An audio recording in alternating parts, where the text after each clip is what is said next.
താമസം എത്തിയിട്ടേ ഉള്ളൂ. ഞാൻ വന്നിട്ടൊരു 5-6 years ആയി. ഫാമിലിയൊക്കെ ഇവിടെ സെറ്റിലാണ്. ജോലിയൊക്കെ ആയോ? ഓ ഐശ്വരി, കണ്ടതിൽ ഒത്തിരി സന്തോഷം കേട്ടോ. ഇനി പിന്നെ കാണാമല്ലോ, കാണാം പിന്നല്ലാതെ. ഓക്കെ, എല്ലാവരുടെ അന്വേഷണം പറയാൻ കേട്ടോ.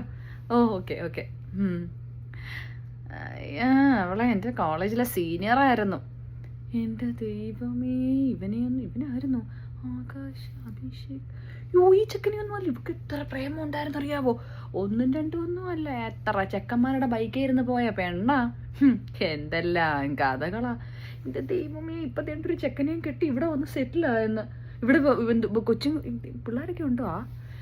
എൻ്റെ പൊന്നോ, ഇപ്പം അവള് സാരിയൊക്കെ എടുത്ത് അടക്ക ഒതുക്കത്തോടെ നടക്കുന്നു. പണ്ടിവക്ക് ഡ്രസ്സെന്ന് പറഞ്ഞാൽ അലർജി ആയിരുന്നു. അത് കഴിഞ്ഞ് എന്തോ വലിയ പ്രശ്നമൊക്കെ ഉണ്ടായി. വീട്ടുകാരൊന്ന് വിളിച്ചുകൊണ്ട് പോയി നാട്ടിലെങ്ങാണ്ട് ചെറിയ കോഴ്സൊക്കെ പഠിപ്പിച്ചപ്പോൾ വന്നേക്കുവാ. അയ്യട്ടേ, അഹങ്കാരിയായിരുന്നു അവളെ. ഇന്ന് ഗ്രൂപ്പിൽ പറയണം അവളെ കണ്ടെന്ന്.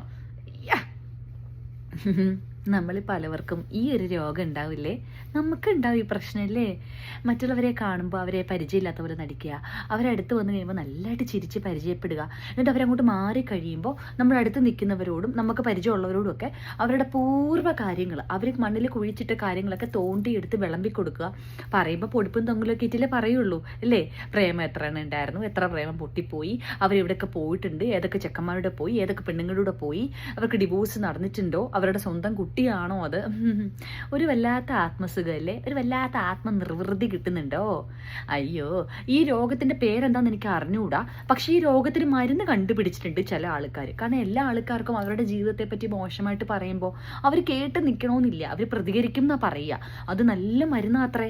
അപ്പം ആ മരുന്ന് നമുക്ക് ചിലപ്പോൾ കിട്ടിയാൽ നമ്മൾ ഏറ്റുവാങ്ങാനേ പറ്റുള്ളൂ, മിണ്ടാൻ പോലും പറ്റില്ല കേട്ടോ. അപ്പോൾ ഒരു കാര്യം ആലോചിക്കണേ, മറ്റുള്ളവൻ്റെ ലൈഫിനെ പറ്റിയിട്ട് അവൻ മറന്നുപോയ കാര്യങ്ങൾ അല്ലെങ്കിൽ അവൾ മറന്നുപോയ കാര്യങ്ങൾ തോണ്ടി എടുത്ത് പറഞ്ഞ് പാട്ട് പാടി നടക്കുന്ന പോലെ നടന്നാലേ നമുക്ക് കിട്ടുന്ന ആനന്ദം വലിയ സുഖമുള്ള ആനന്ദമൊന്നും അല്ല. അത് പെട്ടെന്ന് കെട്ടുപോകും കേട്ടോ. പിന്നെ ഒരു കാര്യം കൂടെ ഉണ്ട്, എല്ലാവരുടെയും ജീവിതം, നമ്മുടെ ജീവിതമാണെങ്കിലും അവരുടെ ജീവിതമാണെങ്കിലും അത്ര പെർഫെക്റ്റ് ഒന്നുമല്ല.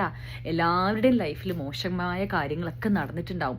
നമ്മൾ ഒരിക്കലും ഒരു സ്വപ്നത്തിൽ പോലും അത് ഓർമ്മയിൽ വരരുതേ എന്ന് തോന്നുന്ന കാര്യങ്ങളില്ലേ, അങ്ങനത്തെ കാര്യങ്ങളൊക്കെ നമ്മുടെ ലൈഫിൽ നടന്നിട്ടുണ്ടാവും.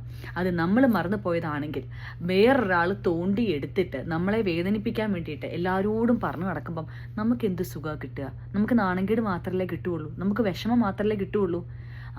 അതാണ് എപ്പോഴും ആലോചിക്കേണ്ടത്. മറ്റുള്ളവരെ പറ്റി പറയുമ്പോൾ നമ്മൾ ചിന്തിക്കുക, നമുക്ക് ലോകത്തിൽ എല്ലാവരും ഇഷ്ടപ്പെടാനൊന്നും പറ്റില്ല, അത് ബുദ്ധിമുട്ടാണ്.